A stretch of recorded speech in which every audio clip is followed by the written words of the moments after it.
देखिए आज हम बात कर रहे हैं, आज का टॉपिक जो है वो है कि बॉन्ड एंगल्स पे क्या इफ़ेक्ट पड़ता है इलेक्ट्रोनेगेटिविटी का। अब बॉन्ड एंगल पे इलेक्ट्रोनेगेटिविटी का दो तरह से इफेक्ट पड़ सकता है, एक तो सेंट्रल एटम की इलेक्ट्रोनेगेटिविटी और एक अटैच्ड एटम की इलेक्ट्रोनेगेटिविटी का। तो देखेंगे हम लोग। थोड़ा सा इसके पहले जो जनरलाइज्ड फॉर्मेट आप लोगों को जाना आवश्यक है। तो नॉर्मली ऐसा हम कहते हैं, आपने कहा साहब BF3 लिया, तो ये मैंने देखिए B, this is F and F। तो this bond angle is 120 degree. ठीक है, ये 120 इंटू 3 आप देख रहे हैं कि ये 360 हो गया। आपने मीथेन लिया CH4, ये CH इन दिस फॉर्मेट, इस टाइम प्लेन में नहीं है। देखिए ये एंगल कितना हुआ आपका, चाहे ऐसे दिखाएं चाहे ऐसे बात देखिए आती है, ये 109 डिग्री 28 मिनट हो गया। देखिए अब यहाँ पे तो नॉर्मल कॉन्सेप्ट है। ये कैसे हुआ, आपने कहा 4 से इसको मल्टीप्लाई करें तो 360 से ज़्यादा हो जाएगा, तो इससे नहीं है। इस प्लेन पे एक ऐसे है, एक इस साइड है, एक इस साइड, एक इस साइड, टेट्राहेड्रल फॉर्मेट है। तो उसके बाद आपने नेक्स्ट लिया इसी में कि देखिए अभी इस पर कोई लोन पेयर नहीं है। जैसे ही लोन पेयर आया, मान लीजिए हमने बात की आपके NH3 की, तो ये N H H H lone pair की आइडेंटिटी होती है, ये लोन पेयर हो गया।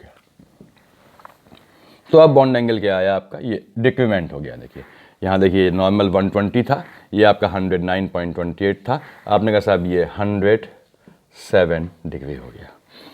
क्यों फ़र्क आया इसको हम देखेंगे अभी। तो अगला कुछ नियम है देखिए इसके। अगर आपने H2O लिया, ऑक्सीजन पे आप जानते हैं 2 लोन पेयर होते हैं, एक लोन पेयर ये आ गया, एक लोन पेयर ये आ गया, ये HI, ये HI। देखिए हाइड्रोजन लगी है, दिस इज़ BF3, ये CH4 का केस है, ये आपके NH3 का केस है, and this is we are talking about H2O। तो बॉन्ड एंगल इसमें और ज़्यादा दब गया। आप देखिए ये हो जाता है आपका 104.5, यानी इतने डिग्री कह लीजिए, इतने मिनट। 0.5 कहना तो सही नहीं है, ऐसे लिख लीजिए इसको।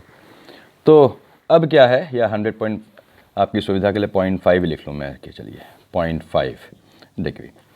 तो अब क्या है इसमें, यहाँ पे आप देख रहे हैं कि ये तो नॉर्मल है कि आपका अगर जो है कोई लोन पेयर नहीं है तो नॉर्मल बॉन्ड एंगल डिस्ट्रीब्यूशन हो रहा है। यहाँ पे लोन पेयर आने से क्या हुआ, लोन पेयर आया एक, देखिए यहाँ भी 4 आइटम्स अटैच्ड हैं, यहाँ भी 1 2 3 एंड 4, बिकॉज लोन पेयर को आइडेंटिटी माना जाता है, एक एटम के इक्विवेलेंट आप इसको ट्रीट करते हैं। तो यहाँ पे अब जैसे ही लोन पेयर आता है तो लोन पेयर रिपल्शन ज़्यादा होता है। देखिए ये यहाँ से प्रेशराइज करता है, ये यहाँ से प्रेशराइज करता है। इस चीज़ को समझिए, यहाँ लिख ले रहा हूँ कि lone pair and lone pair repulsion is greater than lone pair bond pair repulsion. क्या मतलब है इसका भी देखेंगे। Is greater than bond pair repulsion. यानी कि अगर लोन पेयर हों तो सबसे ज़्यादा रिपेल करते हैं एक दूसरे को। उससे क्या फ़र्क पड़ा बात करेंगे। लोन पेयर बॉन्ड पेयर हों तो थोड़ा कम करते हैं, बॉन्ड पेयर में सबसे कम करते हैं।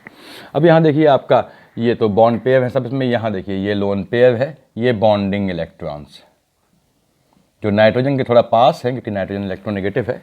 तो अब क्या है, बॉन्ड पेयर के बीच जो रिपल्शन है, देखिए ये क्या हुआ, बॉन्ड पेयर रिपल्शन जो कम होता है लोन पेयर और बॉन्ड पेयर के रिपल्शन के। तो लोन पेयर ताकत से इसको किकिंग करते हैं देखिए, और ये एंगल कम हो जाता है। इसलिए एंगल जो है 109 डिग्री 28 मिनट से थोड़ा कम हो गया 107, लगभग 2.5 का अंतर आता है, ये मान के चलते हैं ऑन एवरेज। अब क्या है, यहाँ पे देखिए H2O में 2 लोन पेयर आ गए। आपने कहा साहब ये तो लोन पेयर रिपल्शन तो मैक्सिमम होता है, this is lone pair repulsion, it is maximum.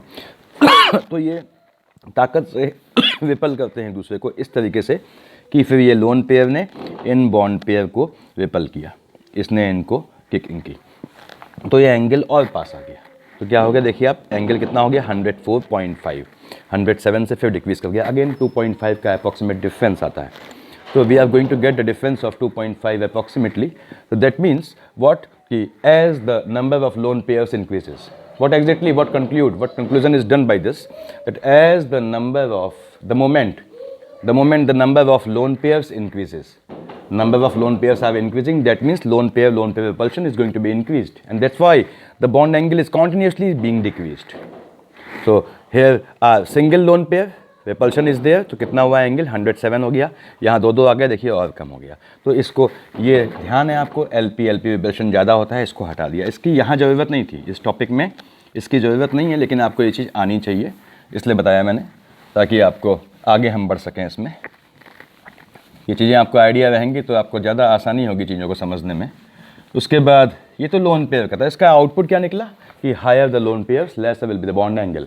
अगर स्पीसीज में जुड़े हुए आइटम समान हैं, यानी कि 3 जुड़े हैं तो सब में 3 जुड़े हैं, ठीक, 4 आइटम्स यानी 4 एटम जुड़े हैं, सब में 4 जुड़े हैं, ये आपको मतलब दिखने में जैसा होना चाहिए। तो साहब ये इसका मतलब क्या है, जैसे जैसे as number of lone pairs increases यानी bond angle decreases, so this is bond angle is going to be decrease here, decreases लिख दिया यहाँ। ये तो नॉर्मल कॉन्सेप्ट है इसका, अभी उसमें इलेक्ट्रो नेगेटिविटी वाले केस में ज़रूरत नहीं है, तो इसको हटा दिया मैंने, देखिए आपके। अब यहाँ पे दूसरी चीज़ आपको आनी चाहिए कि कॉन्सेप्ट ऑफ सिमेट्रिकल स्पीसीज। आपने कहा साहब ये concept of symmetrical species, symmetrical species क्या होती हैं, कंडीशन क्या है कि पहली condition there should be no lone pair, no lone pair on central atom, central atom पे कोई लोन पेयर नहीं होना चाहिए। दूसरी कंडीशन क्या है इसकी, आपने कहा साहब all atoms attached to central atom, central atom must be of same element, must be of same element। तो ये आपका सिमेट्रिकल स्पीसीज हो गई। तो इसमें ये दो कंडीशन है तो स्पीसीज सिमेट्रिकल है, और इस केस में अगर उससे जुड़े हुए जो एटम्स हैं उनकी संख्या समान है तो यहाँ पे बॉन्ड एंगल सेम होगा, bond angle will be same. कई बार पूछा है उसने ऑर्डर, देखिए इतना आपने देख लिया होगा, मुझे उम्मीद है आप स्क्रीनशॉट ले रहे होंगे जहाँ पे आपको कन्फ्यूज़न है। तो बॉन्ड एंगल समान होगा अगर ये दो कंडीशन लागू हैं, ठीक। अब इसने क्वेश्चन क्या पूछा था इस पर, मान लीजिए जैसे मैं यहीं क्वेश्चन लिख लेता हूँ आपका, इधर लिख लेता हूँ, देखिए ये कहता है साहब मान लीजिए कि आपका CH4 CCl4 NH4+ में बॉन्ड एंगल का ऑर्डर निकालना है। अब देखिए सबसे पहले क्या देखेंगे, स्पीसीज सिमेट्रिकल तो नहीं है, कार्बन पे कोई लोन पेयर नहीं होता, देखिए तो इनमें कोई लोन पेयर नहीं है। दूसरी बात, पहला नियम लग गया। NH4 में लोन पेयर, NH3 में लोन पेयर होता है, यहाँ पॉजिटिव चार्ज हो गया, लोन पेयर एंगेज हो गया। तो NH4 यानी अमोनियम आयन में भी, कटायन में भी कोई लोन पेयर नहीं है। तो तीनों में कोई लोन पेयर नहीं है सेंट्रल एटम पे। सेंट्रल एटम कौन हुआ, ये जो मेन एटम है, वो भी देख लेंगे 2 मिनट में कैसे निकालते हैं। उसके बाद सभी all atoms attach to central atom must be of same element. देखिए चारों चीज़ें हाइड्रोजन है, all are chlorine, all are hydrogen, यानी ये सिमेट्रिकल स्पीसीज है। दूसरी चीज़ भी लागू हो गई। तीसरी चीज़ देख लीजिए कि संख्या समान है, यहाँ भी 4 है, यहाँ भी 4 है, यहाँ भी 4 है, यानी इनका बॉन्ड एंगल सेम हो गया। देखिए ऑल विल हैव सेम, क्योंकि ये सिमेट्रिकल हो गई, बॉन्ड एंगल। और कितना हुआ, हमने देखा था मीथेन का 109 डिग्री 28 मिनट, ये इनका बॉन्ड एंगल हो गया। तो सिमेट्रिकल स्पीसीज पहचाननी आपको आनी चाहिए, इससे क्वेश्चन आसान हो जाते हैं। नीचे का हटा रहा हूँ, आपने नियम देख लिया होगा, दिमाग में बैठाइए, इसको रटने की कोई ज़रूरत नहीं। केमिस्ट्री में कोई भी चीज़ घोटने की या रटने की नहीं है। तो ऐसे ही मान लीजिए आपसे कहता है सिमेट्रिकल स्पीसीज में, दूसरा एग्जाम्पल देता है, ये कहता है साहब ये find the order of bond angle in BF3 BCl3 BR3 and AlCl3। इसमें बॉन्ड एंगल का आपको निकालना है ऑर्डर। अब आपने पहली चीज़ क्या चेक की, सिमेट्रिकल तो नहीं है। देखिए बी की फैमिली है, बी में आप जानते हैं इलेक्ट्रॉन डेफिशिएंट है। बोरॉन फैमिली के जो एलिमेंट हैं वो बेसिकली कंपाउंड स्टेट में लुईस एसिड का काम करते हैं, क्योंकि इलेक्ट्रॉन डेफिशिएंट है। तो यहाँ पे इलेक्ट्रॉन कोई लोन पेयर नहीं है, यहाँ भी कोई लोन पेयर नहीं है, इसमें भी कोई लोन पेयर नहीं है, इसमें भी कोई लोन पेयर नहीं है। सेंट्रल एटम में देखा जाता है लोन पेयर, ठीक। तो नो लोन पेयर पहली कंडीशन लागू हो गई सिमेट्री की। दूसरी कंडीशन देखिए आपने, क्या सभी चीज़ें जो जुड़ी हैं सेंट्रल एटम से वो सेम एलिमेंट की हैं। देखिए तीनों फ्लोरीन है, तीनों क्लोरीन है, देखिए तीनों ब्रोमीन्स हैं, तीनों क्लोरीन है, यानी ये सब सिमेट्रिकल है। अब तीसरी कंडीशन, अनकही कंडीशन की संख्या कितनी है, 3 जुड़े हैं आइटम, यहाँ भी 3 जुड़े हैं, यहाँ भी 3 जुड़े हैं, यहाँ भी 3 जुड़े हैं। लोन पेयर का मतलब नहीं बना, लोन पेयर अगर आ गया तो आप जानते हैं ये जो है सिमेट्रिकल नहीं होगा, नॉन सिमेट्रिकल हो जाएगा। यानी इन सब में ये ऑल आर सिमेट्रिकल, तो all will have same bond angle. हमने देखा था BFT में कितना था, 120 डिग्री, यानी सेम बॉन्ड एंगल हो गया, सेम बॉन्ड एंगल। तो पहली कहानी क्या मिली, सिमेट्रिकल स्पीसीज में bond angle is not affected by the electronegativity of attached atom or central atom। तो इलेक्ट्रोनेगेटिविटी चाहे अटैच्ड एटम की हो चाहे सेंट्रल एटम की, उसका कोई फर्क नहीं पड़ता अगर स्पीसीज सिमेट्रिकल है। तो ये आपने देखा, इसको मैंने हटा दिया, सिमेट्रिकल स्पीसीज अब मतलब नहीं है आपको। तो ये नॉर्मल चीज़ थी, देखिए आपने सिमेट्रिकल स्पीसीज में बॉन्ड एंगल समान है। अब आपने कहा साहब, मैंने आपको बताया था पिछली वीडियोस में कि सेंट्रल एटम कैसे निकालते हैं, कभी फंसते हैं, मान लीजिए आपने नहीं देखा है तो देख लीजिए एक झटके में, 2 मिनट लगेगा कि साहब सेंट्रल एटम कैसे निकालते हैं। पहले की वीडियोस देखेंगे, आपके काम किए हैं, हर एक वीडियो में मैंने ऐसा किया है कि आपके AAI के और नीट के जितने क्वेश्चन हैं उनका आउटपुट आ जाए। तो सेंट्रल एटम क्या होता है, कंडीशन क्या होती है, पहली बात fluorine F and hydrogen are terminal elements, कोने के एलिमेंट्स, देखिए टर्मिनल elements,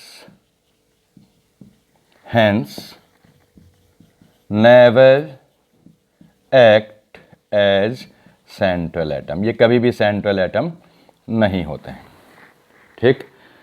कोने के क्यों है, आप जानते हैं हाइड्रोजन को आउटर पे 1 इलेक्ट्रॉन है, 1 चाहिए, 2 सिंगल बॉन्ड बनाएगा। फ्लोरीन के आउटर पे 7 है, सिंगल बॉन्ड बनाएगा, यानी कोने में होगा, एक्सट्रीमिटीज पे होगा।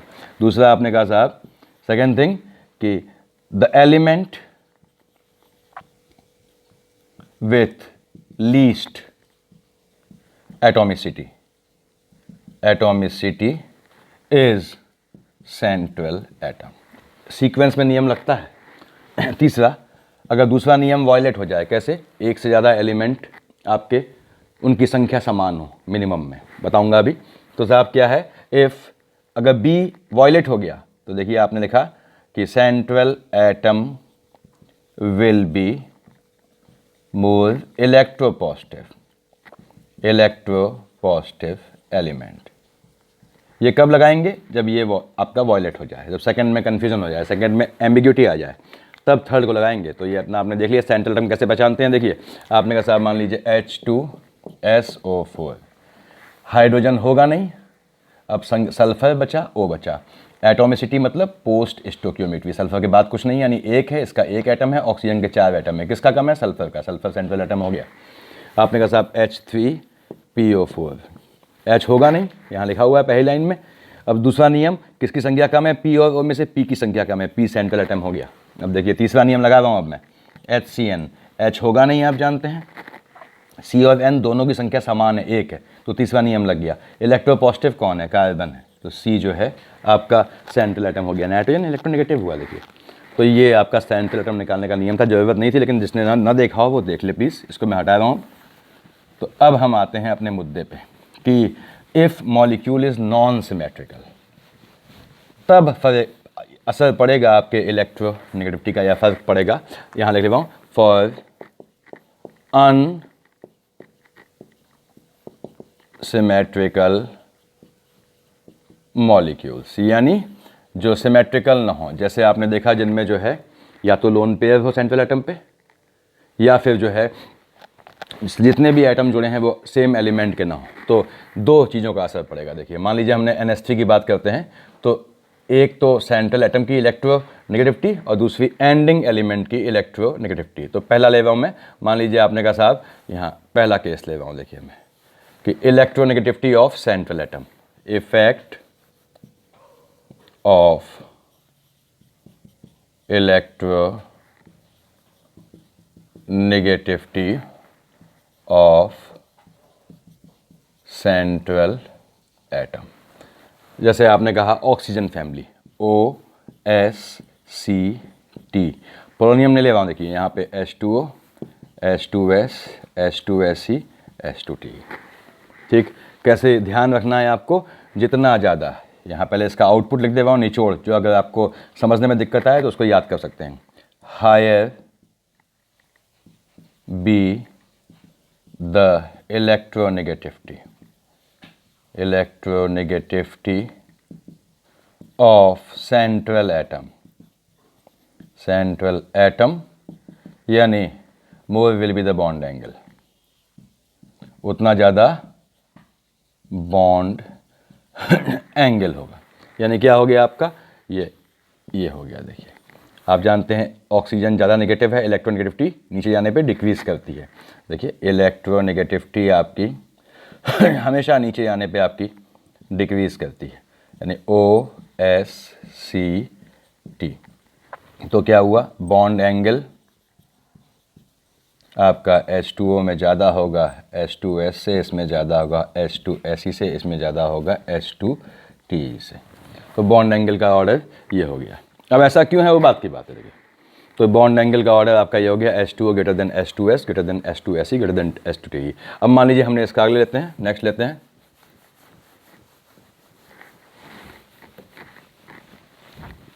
अगला लिया हमने मान लीजिए हम नाइट्रोजन फैमिली लेते हैं। देखिए NPASSBBI, NPASSB, ये NS3, PS3, ASS3, SPS3। ठीक, अब सेम इलेक्ट्रोनेगेटिविटी नीचे डिक्रीज कर रही है, यानी बॉन्ड एंगल इसका ज़्यादा होगा। देखिए ये बॉन्ड एंगल का ऑर्डर हो गया, यानी कि बॉन्ड एंगल का क्या हुआ, NS3 will be having greater than PS3 greater than ASS3 greater than SBH3। तो जितना ज़्यादा आपका इलेक्ट्रोनेगेटिविटी ऑफ सेंट्रल एटम होगी उतना ज़्यादा बॉन्ड एंगल हो जाएगा। नाइट्रोजन ज़्यादा नेगेटिव है P से, वो AS से SB से नीचे जाने पे इलेक्ट्रोनेगेटिविटी आपकी जो है इंक्रीज़ करती है। तो ये नॉर्मल कॉन्सेप्ट हुआ, आप इसको समझ सकते हैं। आप समझना चाहते हैं तो इसका रीज़न क्या है, ये रीज़न देख लेते हैं इसका। यहाँ पे बॉन्ड एंगल में कंफ्यूज ना हो जाएगा। बॉन्ड एंगल क्या होता है, bonds in between the lines following the bonds in between two consecutive atoms which are related या linked to central atom। अब यहाँ पे देखिए NH3 बना हुआ, ध्यान दीजिएगा आप, N ये लोन पेयर है। क्यों ये अनसिमेट्रिकल है, इन पे लोन पेयर है। देखिए इससे पहले वाला ऑक्सीजन फैमिली, क्यों ये ऑक्सीजन फैमिली है, क्यों आपकी अनसिमेट्रिकल थी, क्यों हमने लिखा है अनसिमेट्रिकल है, क्योंकि इसमें दो दो लोन पेयर हैं, इसलिए अनसिमेट्रिकल है। देखिए तो ये अनसिमेट्रिकल है। अनसिमेट्रिकल में क्या नियम था, effect of electronegativity of central atom, जितना सेंट्रल एटम की ज़्यादा होगी उतना बॉन्ड एंगल बढ़ जाएगा। देखिए ये N बनाया और लास्ट वाला बना रहा हूँ मैं SB वाला, या P बना देता हूँ, चलिए P, ये आपका इस तरह से बना दिया।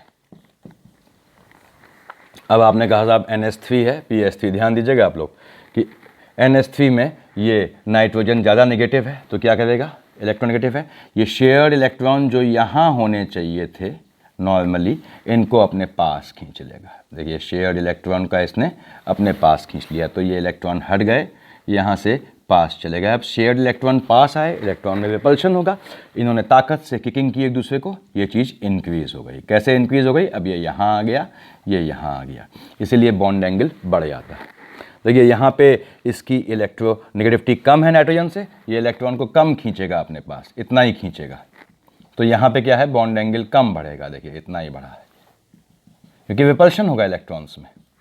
तो ऐसे ही SbS3 में आपने कहा साहब SB जो है आप जानते हैं कि उतना इलेक्ट्रोनेगेटिव नहीं है जितना नाइट्रोजन है, तो यहाँ पे बिल्कुल कम खींचेगा, लगभग बीच में रहेंगे इलेक्ट्रॉन्स, तो यहाँ पे बॉन्ड एंगल मिनिमम रहेगा।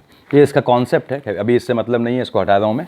तो आपके बॉन्ड एंगल की डेफिनेशन क्या है कि लाइंस जॉइनिंग द बॉन्ड्स, देखिए उनके बीच जो एंगल हो।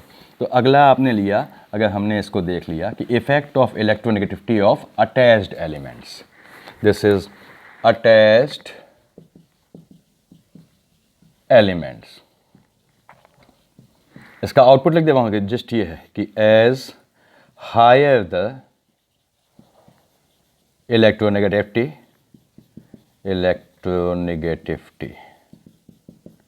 of adjoining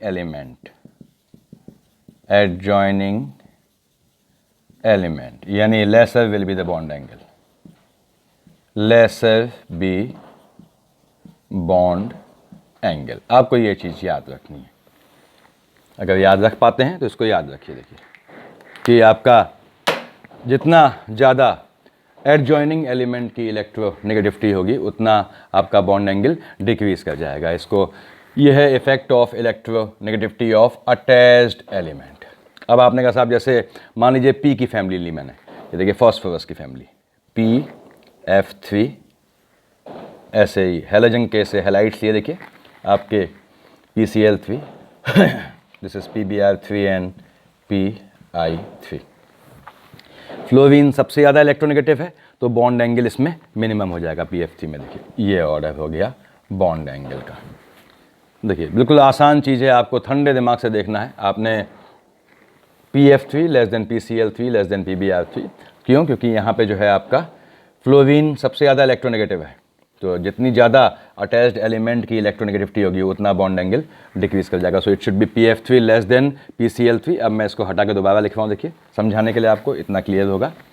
अब कैसे हम इसको समझते हैं, अगर आपको समझना है इस चीज़ को तो हम एक्सट्रीमिटीज़ को दो लेते हैं। आपने कहा साहब ये PF3 लिया, ये P है देखिए, एंड P आप जानते हैं ये लोन पेयर बैठा हुआ है, ये F हो गया, F हो गया, F हो गया, इसलिए ये अनसिमेट्रिकल है। अनसिमेट्रिकल में ही लगता है ये नियम। आपने कहा इसके बदले हम PI3 ले लेते हैं, देखिए P, आपने कहा साहब ये I, एक्सट्रीमिटीज़ ले रहा हूँ, पहले का टॉप का और लास्ट का। अब ये फ्लोरीन मोस्ट इलेक्ट्रोनेगेटिव है, शेयर्ड इलेक्ट्रॉन जो यहाँ बीच में होने चाहिए थे उनको अपने पास खींच लेगा। उससे क्या हुआ, इलेक्ट्रॉन के बीच डिस्टेंस अपने आप बढ़ गई, यानी रिपल्शन कम हो गया। लेकिन हम जानते हैं लोन पेयर का बॉन्ड पेयर से रिपल्शन ज़्यादा होता है बॉन्ड पेयर से। अब इनका रिपल्शन कम हो गया तो लोन पेयर ताकत से इनको लात मार के किकिंग करके दबा देगा, तो देखिए बॉन्ड एंगल डिक्रीज कर गया।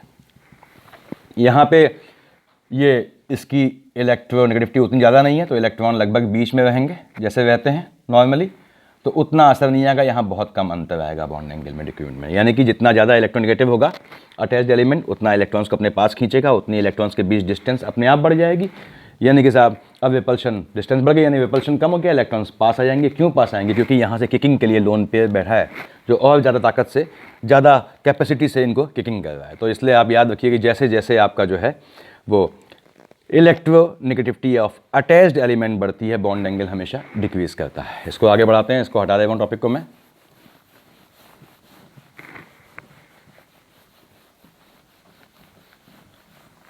मॉलिक्यूल सिमिलर होना चाहिए, मतलब जितने सिमिलर आपके सिमेट्रिकल और सिमिलर में अंतर है। सिमेट्रिकल बताया मैंने, सिमिलर मतलब जिसमें जितने लोग जुड़े हैं, जितने एटम जुड़े हैं उनकी संख्या समान होनी चाहिए। अब नेक्स्ट लिया, मान लीजिए हमने, सपोज इसका हम अगला लेते हैं, ठीक है। आप हैलोजन का देख ही लिया आपने। एक ये पूछता है कि आपसे NH3 एंड NF3। अब देखिए सेंट्रल एटम सेम है, अटैच्ड एलिमेंट फ्लोरीन ज़्यादा नेगेटिव है। अटैच्ड एलिमेंट की इलेक्ट्रोनेगेटिविटी जितनी ज़्यादा होगी, आपने देखा था अभी, उतना बॉन्ड एंगल कम हो जाएगा। तो ये बॉन्ड एंगल का ऑर्डर हो गया, कोई दिक्कत नहीं होनी चाहिए, ठीक। एक्सेप्शनल केस ले रहा हूँ यहाँ पे, देखिए आपने अगला लिया, मान लीजिए कहता है साहब फॉस्फीन ले लेते हैं PH3 और साहब PF3। अब हमें नियमतः क्या लगता है कि ये F है, ज़्यादा इलेक्ट्रोनेगेटिव है, यानी अटैच्ड एटम ज़्यादा इलेक्ट्रोनेगेटिव है, तो इसकी ज़्यादा होनी चाहिए बॉन्ड एंगल, इसकी कम हो जानी चाहिए। लेकिन यहाँ ये उल्टा ऑर्डर होता है, ये क्वेश्चन मार्क आ गया, दिस इज एक्सेप्शन। ये मैंने लिख दिया यहाँ पे, ये एक्सेप्शन है, देखिए। तो एक्सेप्शंस आपको ध्यान रखने हैं। एक्सेप्शन क्यों है, ये थोड़ा इसमें आपके सिलेबस का पार्ट नहीं है, फिर भी देखिए ये लोन पेयर आया आपका इस तरह से। आपने कहा साहब ये F है, ये F है, ये F, ऐसे बन जाता है। ये क्यों बना F? आपने कहा साहब F हाईली इलेक्ट्रोनेगेटिव है। देखिए उसने जो बॉन्ड बनाया तो यहाँ पे अ काइंड ऑफ, एग्जैक्ट तो नहीं कहेंगे, बैक बॉन्डिंग टाइप का तो नहीं कहना चाहिए, यहाँ पे बैक डोनेशन टाइप का हो जाता है। तो पाई बॉन्ड के फॉर्मेट में आने से क्या है, ये अब रेजोनेंस शो करता है। आप ध्यान दीजिएगा, ये पाई बॉन्ड और इस F के इलेक्ट्रॉन देखिए अल्टरनेट हैं, इससे मतलब नहीं है, तो सेम देखिए विशनल लोकेशन पे हैं ये पाई बॉन्ड, और इनके जो लोन पेयर्स हैं आपके, वो आपके अल्टरनेट लोकेशन में। तो ये क्या होता है, रेजोनेंस दे देता है, देखिए रेजोनेंस हो गया। उससे क्या होता है, रिपल्शन बढ़ जाता है, रिपल्शन इंक्रीजेस, तो यहाँ बॉन्ड एंगल बढ़ जाता है, देखिए।